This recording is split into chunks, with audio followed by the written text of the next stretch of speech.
ni ki ëllëg donc xëy na on peut commencer par ñi nga xamante ni jamono ji dañu joxe caution ñu libérer leen loolu ça a soulevé un débat fii au Sénégal parce que nag am na ku ci nekk ak ni ko gisee. Effectivement parce que déjà pour le cas du détournement de deniers publics oui. C'est le code pénal qui en dispose ainsi que ni mën nañ la mettre sous liberté provisoire bu dee da nga andi une contestation sérieuse. Ok. Vous avez contesté sérieusement li ñu lay toppee avec sérieux et avec des arguments. mën nañ la ko may loolu mooy ay justificative. waaw yu leer. loolu mooy première hypothèse pour avoir possibilité avoir liberté provisoire. Deuxième bi lii ñu lay toppee nga verser ko intégralement. kon ñaari yëpp am na mais nag dafa am bu ci gën a honorable bu moom. muy ban muy nga contester sérieusement avec des arguments. nga ne du man. Okay. Léegi nag boo ko versé boobu da nga ne yéen da ngeen ne damaa jël seen nangam. delloo naa leen ko. Quand tu dis ça, qu'est-ce que tu sous-entends? mais am na ñu ko wax ci ñoom. am na ñu def mandat de dépôt ñu ne parce que bu ñu cautionné day mel ni ñoo def. donte caution tekkiwul na yaa def. waaw mais pour man bële moo gën a honorable moo tax kon day Sali Diop borom yax bu rëy bi. pour man bi honorable la waroon jël parce que ay maamu xaafis la am. waaw yax bu rëy la bokk kon kooku contestation sérieuse laa doon xaar ci moom. mais elle a cautionné. ñu lay tuumaal 52 nga joxe 57 millions. waaw donc elle a cautionné. ñu may ko kon nag loolu li muy firndeel mooy amul benn chasse aux sorciers amu ci. oui. amul benn règlement de compte politique amu ci. parce que Khalifa Sall cautionné woon na. Oui. Mais boobu on le voulait en prison. On le voulait éliminer élection. Donc kiiwul ñi nga xamante ne cautionné nañ ñu may leen liberté continuer enquête bi donc au cas par cas bi yoon moo ko may parfois ñenn ñi naan mais kon pourquoi Farba Ngom cautionné plus. waaw ñu téye ko. parce que Farba Ngom li ñu koy toppee ce n'est pas seulement les infractions liées aux deniers publics. dafa am d'autres types d'infractions yoo xamante ne qui ne sont pas assujettis. à cette liberté provisoire professeur Ismaïla Madior Fall. waaw bi mu téye bracelet yi. mu ngi naan pourtant bracelet yi mën nañ nag am na infraction yoo xamante ne boo ko defee duñ la jox bracelet da ngay tëddi. waaw il a dit ça. détournement de deniers publics la doon wax. heureusement lui son cas c'est tentative d'escroquerie. oui tentative d'escroquerie. donc kon moom en fait booy c'est le karma parce que moom moo ko fi andi et tout. mais au-delà de ça. pour man la justice am na clémence bu baax a baax. oui loolu laa doon wax léegi ci caution yi. am na clémence bu baax. parce que ki ñuy toppee détournement de deniers publics est-ce que gënu grave ki sàcc benn ginaar téléphone portable. mais Salma mbooloo nga jël. Salma Sénégal boo sàccee bëy criminel nga. boo sàccee milliardu askan bi simple fait délictuel la. maanaam boo sàccee benn bëy mën nañ la tëj sa giiru dund. boo sàccee milliardu askan bi lu bëri 6 ans ngay tëdd. pour man loolu rek jarul xool mais bàyyi xel benn affaire pour te dire que parfois je ne comprends pas la justice. oui. Salma au moment où l'on parle. frère Farba Ngom Birane Ngom. j'ai lu sur Dakaractu sénégalais yi évoqué ko. que il est sous bracelet électronique. oui c'est 2 frères. vous confirmez. bien sûr c'était avant-hier même. il est au Maroc. il est au moment où je parle mi ngi Maroc. sous bracelet électronique. loolu nu mu mën a nekkee. bracelet bi dañ lay naan que boo dépassé fii dafay signaler dafay sonner. mais ñu wax loolu nu mu mën a nekkee je comprends rien du tout je comprends pas. mais c'est grave. moom mooy gérer direction informatique bu caisse de sécurité sociale. mais vous vous rendez compte.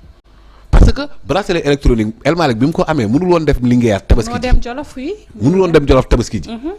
Ismaïla Madior Fall il peut vaquer à ses occupations ça et là mën na jàngale ji mën na nangam mënul génn Dakar. sinon boo dépassé fi ñu la war a wax dañu lay considérer comme ku évadé. évadé oui. nu cas bi demee noonu ba mu nekk Maroc. mais on peut s'attendre à tout alors. mais attends c'est problématique parfois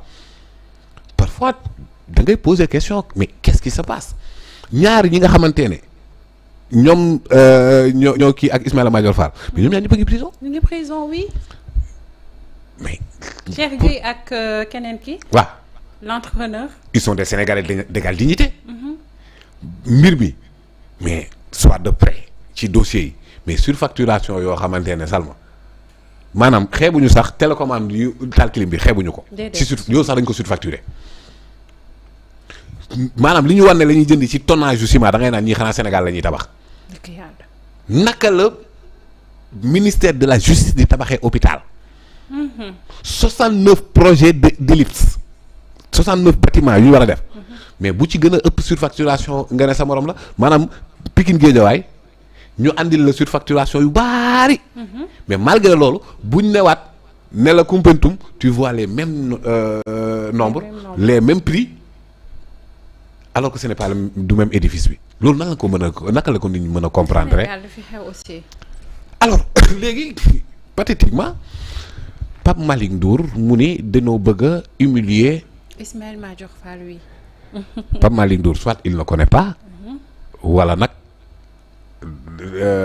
dafa bëgg a jotee ak Ismaïla Madior. d'accord parce que Ismaïla Madior ci boppam mooy ñëw poñe ko kon bu boobaa mais Salma bracelet ku ñu ko jox yaa ko nangu. bracelet kenn du ko forcer kenn. d'accord. moom ne dañ ko jox bracelet pour humilier ko. alors que bracelet boo ku ko takk sa consentement la. kon moom moo humilier boppam. loolu bëgg a wax xanaa. parce que dans la foulée des détentions arbitraires là entre 2021 et 2024 am na ñu proposé bracelet ñu bañ. ñu bañ oui le président Diomaye par exemple avait refusé. par exemple. kon bracelet képp ku ko takk yaa ko nangoo takk. donc humiliation wala ñee nekk rëbës yow nga mën a vaquer à tes occupations. waa moom c'est Ismaïla Madior lui-même qui chantait les louanges du bracelet électronique. ba pare ñu takkal ko nga ne humiliation la kon moom la mu doon wax ci assemblée nationale du woon dëgg kon donc matériel humiliation la téye woon noonu. ça n'arrive qu'aux autres pour eux. pourquoi biñ ko takkalee Waly Diouf Bodiang il n'a pas pipé mot. oui. biñ ko takkalee El Malick il n'a pas pipé mot. wala Ismaïla Madior dafa gën ñooñu. qu'on arrête aussi. nañu respecter sénégalais yi. oui. pour man technique d'indulgence la. alors que voilà quoi sama xel sax day xaw a kii quand Ismaïla Madior ne woy buñ ma yóbboo dina wax après yóbbuwuñ ko. yóbbuwuñ ko oui. mais finalement alors que ñam bokkal dossier bi ñooñu nekk fële na rek. ça moom je l'ai pas compris. quelqu'un a peur de quelque chose le ou quoi. corrupteur en prison le corruptible. libre or pour man circonstance aggravante gis nga corruption. da ngay dem xool les instruments juridiques internationaux yi nga xamante ni ñun ratifié nañ ko. convention des Nations Unies. protocole Union africaine. protocole additionnel CEDEAO. notre code pénal article 3 ci tentative ak yeneen instruments yoo xamante ne dañoo condamné sévèrement la corruption mais xam nga circonstance aggravante bi lan la. il était ministre de la justice. parce que ci biir corruption. buñ ne la circonstance aggravante dañ naan la si ça concerne une haute autorité de l'État. le ministre de la justice. mais il a diplomatiquement refusé certes. oui. ce qu'il nous a dit avec des guillemets. mais yow ki nga xamante ne moom mooy titulaire u marché bi offrir la gracieusement. nga jox ko marché bi.